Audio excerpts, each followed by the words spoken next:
Hello बच्चों, let's read the question. The question is two beads each of mass m can move freely in a frictionless wire whose rotational inertia with respect to the vertical axis is I. जिसका inertia हमें कितना दे रखा है, I दे रखा है इस vertical axis के about.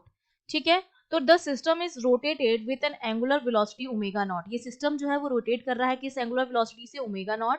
When the wheels are at a distance r by 2 from the axis. जब ये एक्सिस से r by 2 डिस्टेंस पर होते हैं हमारे बीड, तब हमारा जो सिस्टम है वो ओमेगा नॉट एंगुलर वेलोसिटी से क्या कर रहा है, मूव कर रहा है.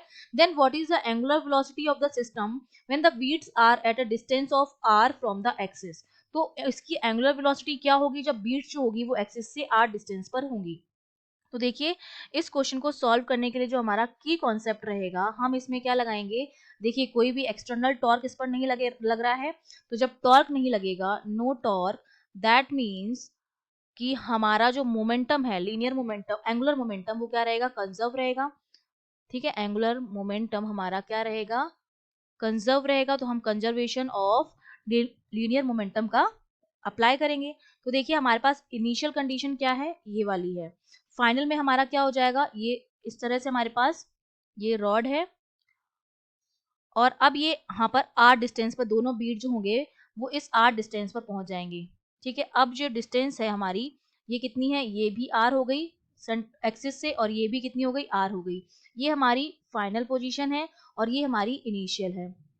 इनिशियल में एंगुलर वेलोसिटी ओमेगा नॉट थी. अब हमने मान लिया कि एंगुलर वेलोसिटी जो हो गई है वो कितनी हो गई है, ओमेगा हो गई है.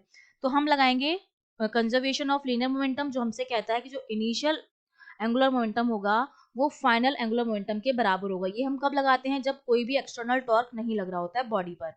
अब हमें पता है कि लीनियर मोमेंटम जो होता है वो किसके बराबर होता है, आई ओमेगा के बराबर. तो ये तो हो जाएगा आई ऑफ इनिशियल और ओमेगा नॉट हो जाएगा, और फाइनल में कितना हो जाएगा, आई फाइनल, और यहाँ पर हो जाएगा ओमेगा. ठीक है, तो अब हमें क्या निकालना पड़ेगा, आई जो है यहाँ पर मेरा मोमेंट ऑफ इनर्शिया है और ओमेगा मेरा एंगुलर वेलोसिटी है. तो सबसे पहले मैं मोमेंट ऑफ इनर्शिया निकालूंगी. तो देखिए, जो रॉड हमें दे रखी है उसका मोमेंट ऑफ इनर्शिया हमें गिवन है, कितना है, आई. प्लस इन बीड्स का मोमेंट ऑफ इनर्शिया कितना होता है, एम इंटू परपेंडिकुलर डिस्टेंस जो होती है उसका स्क्वायर. इस तरह से निकालते हैं. तो देखिए, मास जो है वो एम है, डिस्टेंस जो है वो आर बाई 2 है. तो यहाँ पे लिखते हैं हम. देखिए, जो इनिशियल आएगा, एक तो रॉड का आएगा आई, जो वायर है हमारा उसका गिवन है आई, प्लस पहले वाले का आएगा एम, पहला वाला बीड, डिस्टेंस कितनी है, आर बाई 2, उसका स्क्वायर. सेम आएगा दूसरे बीड का भी, एम आर बाई 2 का स्क्वायर. और यहाँ पर ये तो आई की वैल्यू हो गई हमारे पास, ओमेगा नॉट. अब हम फाइनल मोमेंट ऑफ इनर्शिया निकालेंगे. तो रॉड का तो चेंज नहीं होगा, वायर जो है हमारा उसका चेंज नहीं होगा, तो आई प्लस, अब इनकी डिस्टेंस जो है फाइनल में चेंज हो गई. अब ये एक्सिस से आर डिस्टेंस पर है, तो एम, मास तो चेंज हुआ नहीं है, डिस्टेंस अब आर हो गई, तो आर का स्क्वायर प्लस एम आर का स्क्वायर इनटू ओमेगा. ठीक है, अब हम इसको सॉल्व करेंगे. तो देखिए, मेरा कितना हो जाएगा, ये हो जाएगा 2i plus M R square by 2, यहाँ पर हो जाएगा ओमेगा नॉट. और इसको भी सॉल्व करेंगे तो ये रहेगा आई प्लस, ये हो जाएगा 2 M R square plus M R square, ये हो जाएगा ओमेगा. इसको हम फर्दर सॉल्व करेंगे, हमें किसकी वैल्यू चाहिए, ओमेगा की वैल्यू चाहिए.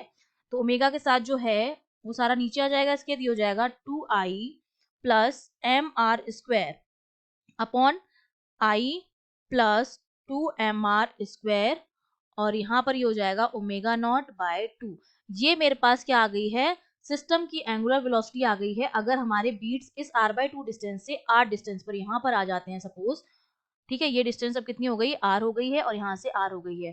तो अब इसका जो एंगुलर वेलोसिटी होगी कितनी होगी, इतनी होगी. ये हमारा आंसर हो गया.